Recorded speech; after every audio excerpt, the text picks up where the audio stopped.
An architect will try to talk to a client and see what the requirements are.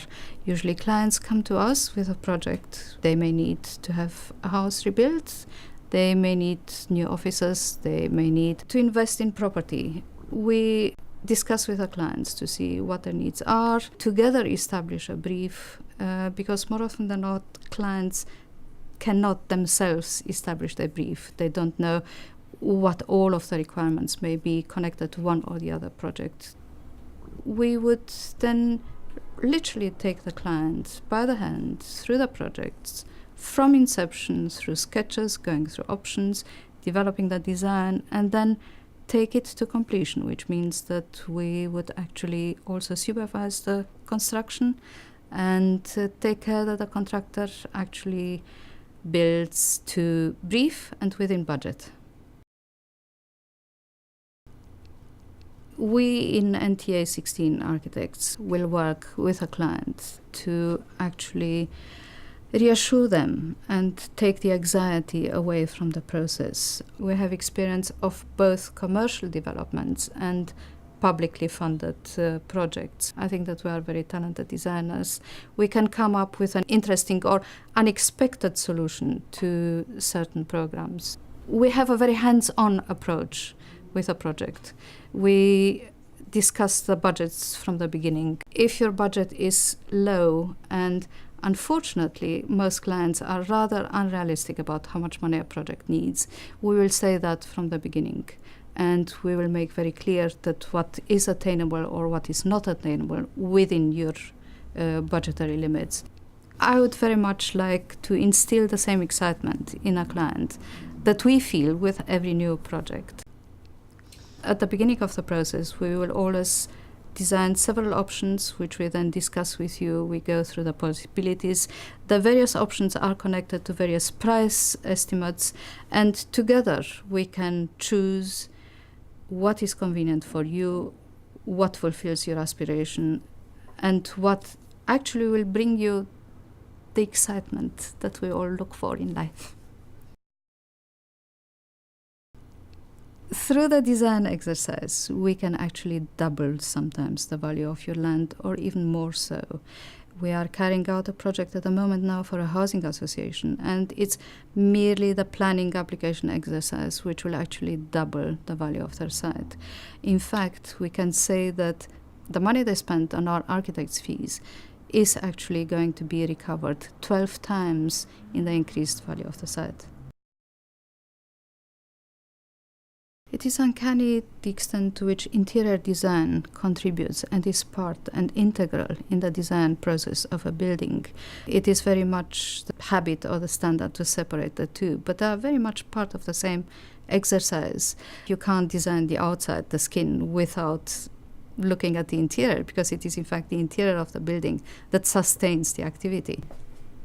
We were asked to submit proposals for a training suite, which a marketing company in North London needed. There was the corporate identity that we chose as one of the design inspirations, and the reception area in a wavy line being very fluid, which is a theme that continued throughout the design of the whole suite. Particularly though the bench is snake-shaped, and it immediately directly relates to the name of the company, which was a nice way of introducing visitors to their identity. This is the refurbishment and extension of a private home in Kentish Town. The project consisted of replacing an existing glass house on a very narrow brick base. The new glass house follows the shape of the butterfly roofs, so it takes inspiration from the existing building, and it created a very open dining room for the clients. At the same time, the base, which was very dark, we built in new windows and turned it into a home office. We put in a glass floor to increase the amount of light that would be available in the working space. We also created a direct connection between the dining room and the garden, which didn't exist there, but at the same time used part of the retaining wall and pushed it back and created a storage space. This is a project which we did in Gloucester Terrace. It's near Bayswater, a very central London site for a private developer. In fact, it was our own development. So on this project, we were both developers, we were contract managers, we directly employed the labor on site, and we were the architects. And the 3 Victorian terraced houses were converted to 24 flats of various sizes. And in a very tight urban space, we did the most of the roofs at the back, or the back extensions, creating gardens that are accessed by all of the residents in the buildings. This is a shared ownership housing for key workers in Putney. It was, again, a very difficult site to deal with. There was a single family home on it. The site is very narrow, very long, and it fronts the railway lines. So we try to keep the building away from the noise and the railway lines. And we developed the garden at the back as a low-maintenance garden for the community, for all of the residents. The project is 22 flats, 1-bedroom and 2-bedroom flats, for key workers, and it used green features like green roofs. It is a car-free development, and the residents all joined a car hire scheme which had 24/7 a car on the site. We have carried out a lot of community buildings, and community buildings don't have to be community centres only.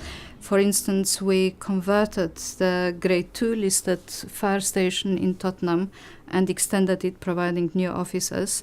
And this created the Tottenham Green Enterprise Centre. It is a centre for starting businesses, and it provides affordable office space for the local community.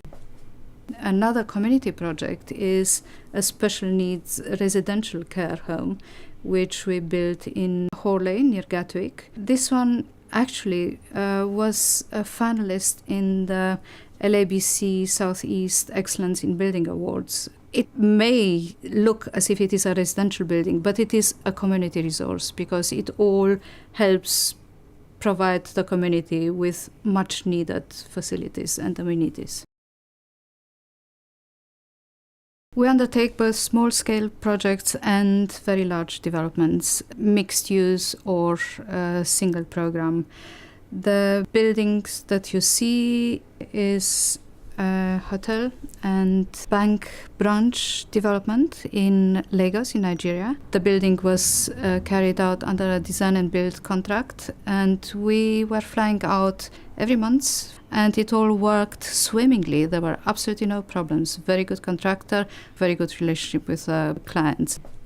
This is another project that we carried out abroad. It is this time a mixed-use building in Karachi in Pakistan.